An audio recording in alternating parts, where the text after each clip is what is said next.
பழைய மாணவர் சங்கத்தினால் ஏற்பாடு செய்யப்பட்ட இந்த மாபெரும் நிகழ்வு ஒரு நாள் பொழுது என்ற சிறப்பு பெயரோடு இன்றைய நாட்பொழுது முழுவதும் எங்களை வளர்த்தெடுத்து ஆளாக்கிய அன்னையினுடைய மடியிலே தவழ்ந்து பழைய ஞாபகங்களை மீட்டிப்பார்க்கின்ற அந்த ஒரு சிறப்பான தருணத்திலே நாங்கள் சங்கமித்திருக்கிறோம். எனக்கு மறக்க முடியாத நாட்கள். நான் இதில் இந்த மரத்துக்கு பக்கத்தில் அங்கால பிரேயர் நடக்கிற பொழுது ஆர்மம் சேர்ந்த மகனை கடிச்சிட்டேன். இன்னைக்கு அவன் உயிரோட இல்லை. இந்த தேசத்தை நேசித்த மாவீரர்களில் ஒருவனாக அவன் இந்த இடத்துல இருந்து நான் யோசித்து பார்த்தேன். சிவானந்தம் டீச்சர் மகன் அடிக்கடி காரியாலயத்துக்குள்ள வந்து ரெக்கார்ட் புக்கோ ஜாப்போ அதை தூக்கொண்டு ஓடுவான். ஒரு ப்ரிவேட் சிவானந்தம் டீச்சருடைய மகனை நான் யோசித்து பார்க்கறதுல இருந்து ஜனகனை யோசித்து பார்த்தேன். என்னுடைய மனசுல ஆயிரம் நினைவுகள், ஆயிரம் கனவுகள், பிள்ளைகள், எண்ணங்கள். பொட்டம்மானுடைய மகன் கண்ணதாசன் வந்து இப்படி செட்டை கணிக்கிற மாதிரி நிற்பார் பக்கத்தில். அவர் எல்லா டீச்சரும் அப்படிதான் போவார். 2 பேர் இங்கே படித்தார்கள். அதில் அந்த கடைசி சின்னன் இருக்கு, திக்கி தான் கயப்பான். ஆனால் வந்தால் அவனை எப்படி வெளியில் அனுப்புறன்றது பிரச்சனை. அப்படி வந்து நிற்பார் பக்கத்தில் இடுப்புக்குள்ளே. இதில் நடுவில் ஒரு மண்டபம் இருந்தால் சிவலிங்கம் சார் தான் பொறுப்பு. அதுக்கெல்லாம் எங்களோட பாலச்சந்திரன் படித்தவர் கஜிந்தன் பக்கத்தில் இருப்பார். எங்களோட மற்ற தமிழ் என்ன கருணாகரன் அவருடைய மகள அவர் பக்கத்தில் இருப்பார். நான் ஏதாவது போய் படிப்பிக்க போனால் அல்லது கேட்க போனால் அவர் டக்கன்னு செய்வார்கள். அது விவேகமான மாணவர்களாக இருந்தார். பாலச்சந்திரன் சிலவோட காரியாலயத்துக்கு வருவார். வந்தார் என்றால் அவர் இப்படி வந்து பக்கத்தில் உறங்கி கொண்டு தான் நிற்பார். வந்து தான் கதை சொல்லுவார். அப்படியான ஒரு அந்த பிள்ளைகளை நினைக்கிற பொழுது தேசத்தில் இந்த உலகத்தினுடைய வரலாற்றில் சிறுவர்கள் தினம் என்றால் அது பாலச்சந்திரனுடைய நாளாகவே நான் நினைப்பது. அதே போல இந்த பாடசாலையினுடைய வரலாறு என்பது மிகவும் முக்கியமான. ஒரு நாள் ஜனனி அக்கா என்னுடைய காரியாலயத்துக்கு வந்தார். செஞ்சோலை பொறுப்பாளர் என்ன கேட்டார், ஒருக்கா மதிய ஒரு நிகழ்வு நீங்கள் வர விரும்புகிறா, வரலாம் ஒன்று கேட்டார். நான் சொன்னேன், பெற்றார் வரலாம் அக்கான்னு சொன்னேன். அதாவது சிரிச்சுட்டு நிகழ்வுக்கு வந்தார்கள். எல்லாரும் வந்தார்கள், இருந்து முடிச்சு போனார்கள். முடிஞ்சது. தனராஜா சார் தான் சீஃப் கெஸ்ட். அடுத்த நாள் என்னிடம் வருகிற பொழுது அவர் சொன்னார், ஜன்னியக்கா சொன்னார், தலைவர் சொன்னவராம், நீங்கள் ஒரு வித்தியாசமான அதிபரை சந்திக்கிறீங்க போராடங்கள். எனக்கு ஒரு வார்த்தைகளை சொன்னார். நான் அதையும் கேட்டு சிரிச்சுட்டு இருந்தேன். இப்படி இந்த பாடசாலை என்பது வித்தியாசமான மாணவர்களை கொண்டது. இந்த கூலா மரம் இதில் பெருசாக இருக்கு. ஒரு நாள் நான் இந்த பிலாவுக்குள்ள ஒரு இரவு 7 மணி அப்போதான் கரண்ட் வரும். 6 மணிலேருந்து ஒரு 9 மணி மட்டும்தான் கரண்ட் கிடைக்கும். இப்போ ஏதாவது செய்யணும் என்றால் அந்த 6 மணிலேருந்து அந்த 9 மணிக்குள்ள அந்த மின்சார வேலைகள் ஏதாவது செய்துட்டு போகலாம். இப்போ நான் ஒரு 7 மணி இருக்கு இந்த பிலாவுக்குள்ள இருக்கிறேன். ஒருத்தன் விழுந்து நான் இந்த மரத்தில் இந்த கீழே தப்பேன். போய் பார்த்தால் அவர் இங்கே இரவு காவலுக்கு வாரார்கள். அந்த நேரத்தில் இங்கே பல காவலர்கள் இருந்தார்கள். அப்போ அவருக்கு ஒரு காயம்னா அவர் ஒன்றுமில்லை சொல்லுன்னா ஒரு எழுப்பி போனேன். அவர் தூங்கி விழுந்தாரா என்னென்ன நினைக்கிறார். ஆனால் மிக அருமையான ஒரு காலம்.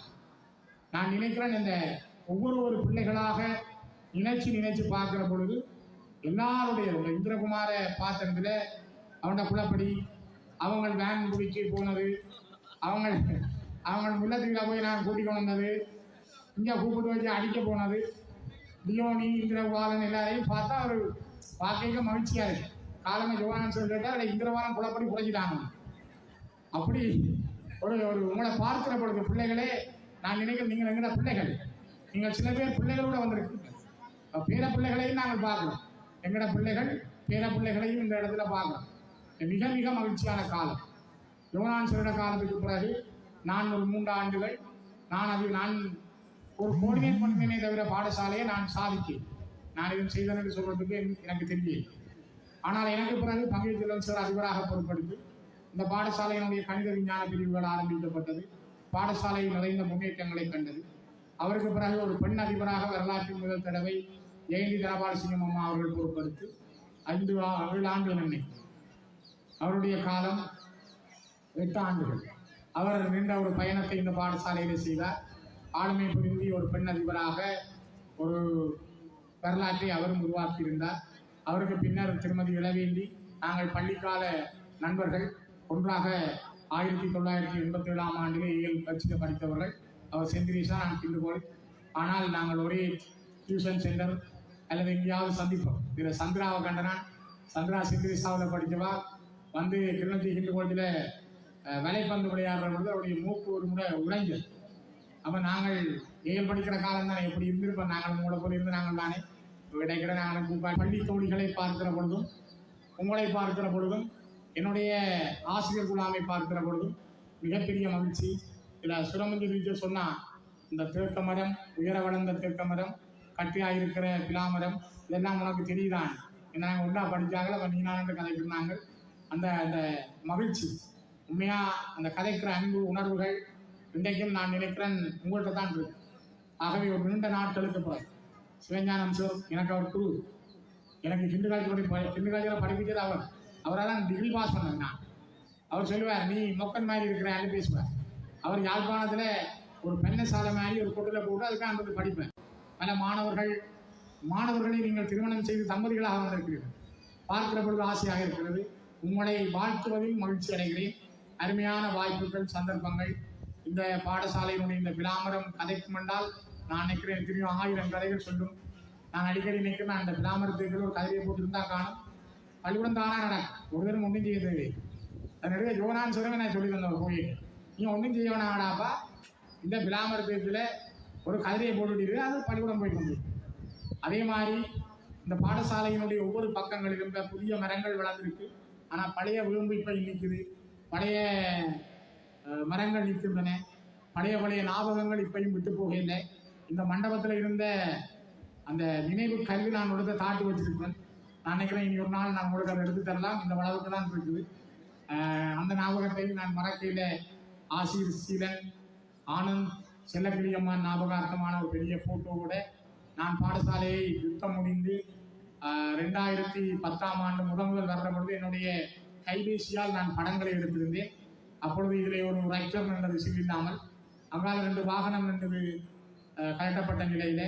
இந்த மண்டபங்கள், உடைந்த பிலாமரங்கள் இருந்த, இடிந்து விழுந்திருந்த அந்த பெரிய மண்டபம், அதனை துப்புரவு செய்கிற பொழுது அதுக்குள்ளே இருந்த AK-47 துப்பாக்கிகள், 4 எலும்புக்கூடுகள் எல்லாமே பார்க்கக்கூடிய காலங்களாக இருந்தது. நானும் அந்த அறையில் நாங்கள் ஒரு நாள் இருக்கிற பொழுது ஒரு குழு வந்து படம் எடுத்தார்கள்.